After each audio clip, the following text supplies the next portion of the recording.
মানুষ এই দুনিয়া ছেড়ে একদিন চলে যাবে, কেউ আগে কেউ পরে। আজকে আপনাদের সাথে আছি, হয়তো আগামীকাল থাকবো না। একে একে সবাই চলে যেতে হবে, কিন্তু কেউ দুনিয়াতে থাকতে পারবে না।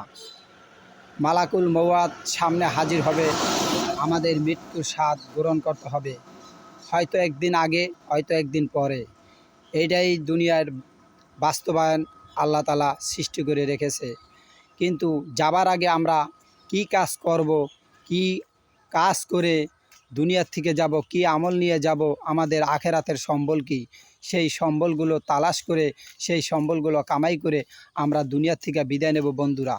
কিন্তু আমরা দেখেন, যে যেখানেই থাকি না কেন, যে যেটাই করি না কেন, এই কাজের ভিতরেই আমাদের একটা বাস্তবতার কাজ খুঁজে বের করতে হবে। সেই কাজটা হলো আল্লাহ তাআলার রহমতের কাজ, আল্লাহ তাআলার হুকুমের কাজ, আল্লাহ তাআলার নেকের কাজগুলো যদি আমরা ঠিকঠাক মতো যদি করতে পারি, তাহলে আখেরাতের সম্বল আমরা কামাই করে নিয়ে যেতে পারবো ইনশাআল্লাহ।